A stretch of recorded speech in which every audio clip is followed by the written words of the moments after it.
रात का समय होता है, बारिश हो रही है और राजू नामक व्यक्ति पैदल अपने घर जा रहा होता है और राजू चल रहा है। लेकिन राजू अचानक रुक जाता है क्योंकि उसको लगता है कि उसके पीछे कोई है। राजू देखता है लेकिन कोई नहीं होता है। अब राजू थोड़ा और पैदल चलता है और फिर रुक जाता है और पीछे मुड़ के देखता है लेकिन कोई नहीं होता है। अब राजू फिर से चलना स्टार्ट करता है और राजू के पीछे एक काला साया होता है और राजू को पता नहीं चलता है और राजू अपने घर में होता है और अब रात हो जाती है और राजू अपनी पत्नी और बच्ची के साथ सो रहा होता है। तभी उसको लगता है कि उसकी पत्नी उसको उठा रही है और राजू बोलता है, अरे रीना, ये क्या कर रही हो यार, सो जाओ। लेकिन बॉडी में अभी भी हलचल हो रही है और राजू गुस्से में उठ जाता है और राजू देखता है कि ये राजू की पत्नी नहीं है, कोई और है और ये कोई आत्मा है। राजू अपनी पत्नी को उठाता है लेकिन बगल में कोई नहीं होता है। अब आत्मा गायब हो जाती है और राजू उठ जाता है क्योंकि राजू सपना देख रहा होता है और बगल में राजू की बच्ची और बीवी लेटी होती है।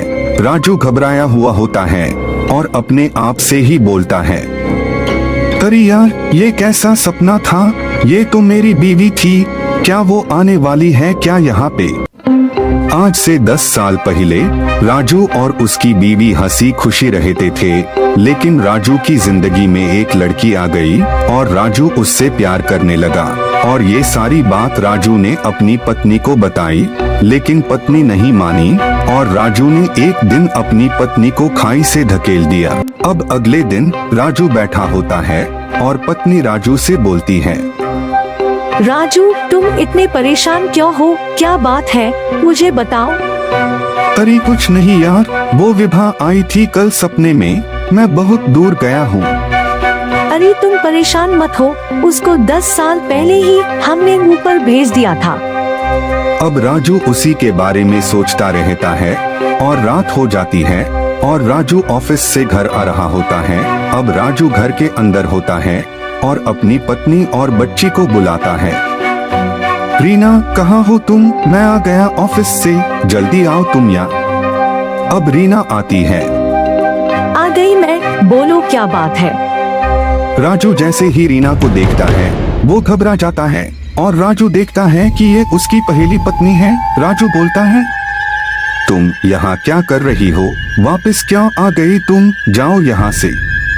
तुझे मैं छोड़ूंगी नहीं, तूने मुझे मारा था ना, अब देख तुझे कैसे बर्बाद करती हूँ मैं, सबसे पहले तेरी बच्ची को मारूंगी मैं। और ये बोल के आत्मा गायब हो जाती है और राजू की पत्नी बोलती है, क्या हुआ जी, इतना परेशान क्यों हो।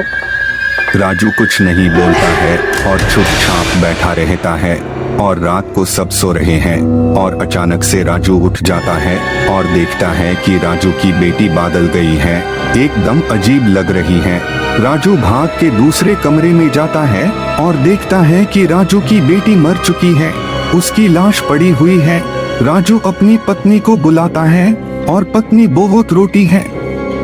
अब ऐसे ही कुछ दिन और बीत जाते हैं और राजू की पत्नी की दिमागी हालत कुछ ठीक नहीं होती है और राजू अपने ऑफिस में होता है और रात को घर आ रहा होता है और घर पहुंचता है और देखता है कि घर में खून के चीते पड़े हुए हैं और राजू कमरे में जाता है और देखता है कि राजू की पत्नी एक चिड़िया का मांस खा रही है। राजू चौंक जाता है और अपनी पत्नी से बोलता है, अरे तुम ये क्या कर रही हो, क्या हो गया है तुम्हें।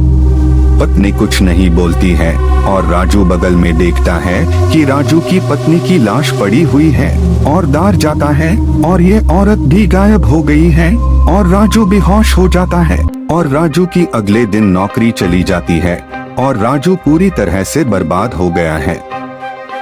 राजू इधर उधर घूमता रहता है और राजू के पास एक वक्त का खाना भी नहीं होता है और राजू पागल सा हो गया है।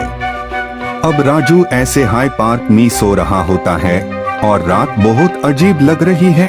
रात में थोड़ा धुंध है और बहुत डर सा लग रहा है और अचानक से राजू की पहली बीवी, दूसरी बीवी और बच्ची तीनों आ जाते हैं और राजू को मार देते हैं और राजू को अपने साथ ले जाते हैं। तो दोस्तों यही पूरी कहानी थी। अगर कहानी पसंद आई हो तो चैनल सब्सक्राइब करें। धन्यवाद।